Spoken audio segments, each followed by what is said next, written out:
یعنی ڈاکٹر عافیہ صدیقی کو 2003 میں کراچی سے لاپتہ کیا گیا. ڈاکٹر عافیہ صدیقی، آپ لوگوں کو پتا ہونا چاہیے، ڈاکٹر عافیہ صدیقی کو 86 ایئرز کی سزا امریکہ کی عدالتوں نے سنائی ہے. لیکن ابھی ایک بہت بڑی اپڈیٹ میں آپ لوگوں کو بتانے والا ہوں، لیکن ویڈیو کو شروع سے لے کر اینڈ تک دیکھ لینا. ڈاکٹر فوزیہ نے ایک پوسٹ کیا ہے کہ امریکہ ہمیں ہماری اوقات دکھا رہا ہے.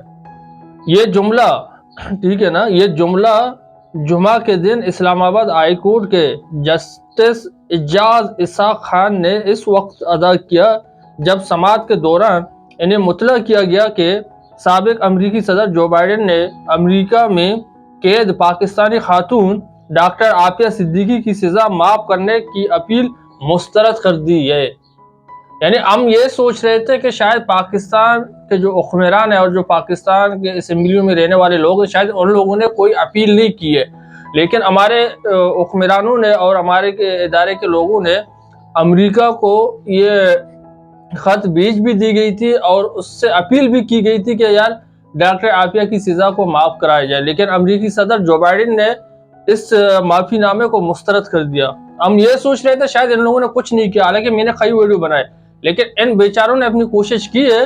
لیکن وہ جو معافی کی اپیل نامہ تھی وہ امریکی صدر جو بائیڈن نے مسترد کی تھی. مزید اسلام آباد ہائی کورٹ میں عافیہ صدیقی کی امریکی جیل سے رہائی اور وطن واپسی کی درخواست پر جسٹس اعجاز اسحاق نے سماعت کی، جہاں ڈاکٹر عافیہ صدیقی کی بہن ڈاکٹر فوزیہ صدیقی اور ان کے امریکی وکیل کلایا سمیت ویڈیو لنک کے ذریعے عدالت میں پیش ہوئے. یعنی جب یہ اسلام آباد ہائی کورٹ میں جو سماعت ہو رہا تھا تو ڈاکٹر فوزیہ صدیقی، ڈاکٹر عافیہ صدیقی کی جو بہن ہے، آپ لوگوں کو پتہ ہونا چاہیے کہ امریکہ میں یہ جو وکیل کا میں نے ذکر کیا تھا وہ عافیہ صدیقی کا کیس لڑ رہا ہے. تو جب یہ سماعت ہو رہا تھا تو ڈاکٹر فوزیہ صدیقی کی جو وکیل ہے، جو عافیہ صدیقی کا کیس لڑ رہا ہے امریکہ کے اندر، تو وہ ویڈیو کال کے ذریعے پیش بھی ہوا. لیکن ہم لوگوں کو یہ تو پتہ چل گیا یار، ہمارے لوگوں نے کوشش کی تھی عافیہ صدیقی کو رہا کرانے کے لیے. جو بائیڈن تھا اس نے یہ اپیل مسترد کر دی، تو ان بیچاروں کا کیا قصور؟ خیال رہے کہ مارچ 2003، ٹھیک ہے نا، مارچ 2003 میں پاکستانی نیورو سائنسدان ڈاکٹر عافیہ کراچی سے لاپتہ ہوئے. آپ لوگوں کو یاد ہونا یہ 2003 کا معاملہ ہے کہ عافیہ صدیقی جس ٹائم پہ لاپتہ ہوئے. انہیں افغانستان میں امریکی فوجیوں پر حملے کی الزام میں، یعنی افغانستان کے اندر جو امریکی فوجیوں پہ حملہ ہوا اس الزام میں 2010 میں امریکہ میں 86 سال کی سزا سنائی گئی تھی. امریکہ محکمہ انصاف نے انہیں القاعدہ کی رکن اور دولتکار قرار دیا تھا.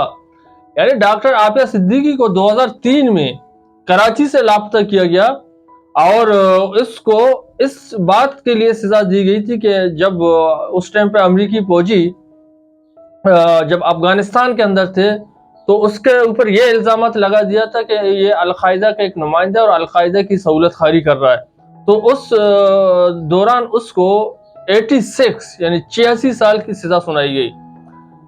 تاہم عافیہ صدیقی کی عامی سزا کے اس فیصلے کو ادب تنقید بناتے ہیں گزشتہ کئی برسوں سے ان کی پاکستان واپسی کی تحریک چلائی جا رہی ہے، جس کی سربراہی ان کی اپنی بہن ڈاکٹر فوزیہ صدیقی کر رہی ہے. جب 2003 میں عافیہ صدیقی کو لاپتہ کیا گیا تھا اس الزام میں کہ وہ القاعدہ کا سہولت خار ہے، تو امریکی فوجیوں پر جو افغانستان میں حملے ہو رہے تھے اس میں یہ سہولت کار بن رہی تھی، یہ الزام ہے. تو اس دن سے پاکستان میں ایک تحریک چلائی جا رہی ہے، ایک یعنی احتجاجوں میں اور سوشل میڈیا پہ اس کی جو سربراہ ہے وہ ڈاکٹر فوزیہ صدیقی ہے جو عافیہ صدیقی کی بہن ہے. اسلام آباد ہائی کورٹ میں جمعے کو ہونے والی سماعت کے موقع پر وکیل درخواست گزار عمران شفیق اور ایڈیشنل اٹارنی جنرل بھی عدالت میں موجود تھے. جسٹس سردار اعجاز اسحاق نے امریکی صدر کی جانب سے اپیل مسترد کرنے پر اپنے ریمارکس میں کہا کہ امریکہ ہمیں ہماری اوقات دکھا رہا ہے. عدالت کا کہنا تھا کہ سابق امریکی صدر نے اپنے بیٹے کی سزا تو معاف کر دی لیکن ہمارے قیدی کو رہا نہیں کیا. یاد رہے کہ خصوصی صدارتی اختیارات استعمال کرتے ہوئے امریکی صدر جو بائیڈن نے اپنے بیٹے انٹر بائیڈن کو 2 فوجداری مقدمات میں غیر مشروط معافی دے دی تھی۔ اس موقع پر وزیر اعظم اور وزیر خارجہ کے بیرونی ممالک دوروں کی تفصیلات پر مشتمل رپورٹ عدالت میں پیش کی گئی اور امریکہ میں پاکستانی سفیر کی ڈاکٹر عافیہ صدیقی سے متعلق ملاقاتوں میں شرکت نہ کرنے پر بھی جواب جمع کروایا گیا۔ وزارت خارجہ نے عدالتی سوالات کے جوابات پر مشتمل رپورٹ عدالت میں جمع کرائی، جس کے بعد عدالت نے کیس کی سماعت 2 ہفتے کے لیے ملتوی کر دی ہے۔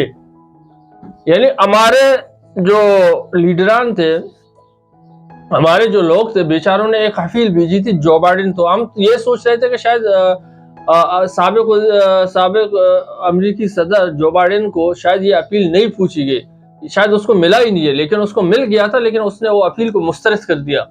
جب یہ سماعت ہو رہا تھا تو اس نے اپنی بیوسی کا اظہار کیا کہ ہم کتنے بیوس ہیں، اور امریکہ ہماری اوقات دکھا رہا ہے کہ جب ہم نے ایک اپیل کی تھی ایک ملک کی جانب سے، ایسا نہیں ہے کہ ایک بندے نے، ایک ملک کی جانب سے ایک دوسرے ملک کو اپیل کی گئی تھی کہ ہماری فلاں قیدی کو جو 25-26 سالوں سے آپ کی قید میں اس کی سزا کو معاف کیا جائے، لیکن اس سزا کو، اس اپیل کو مسترد کر دیا جو بائیڈن نے۔ اگر ویڈیو صحیح لگے تو چینل کو ضرور سبسکرائب کر دینا۔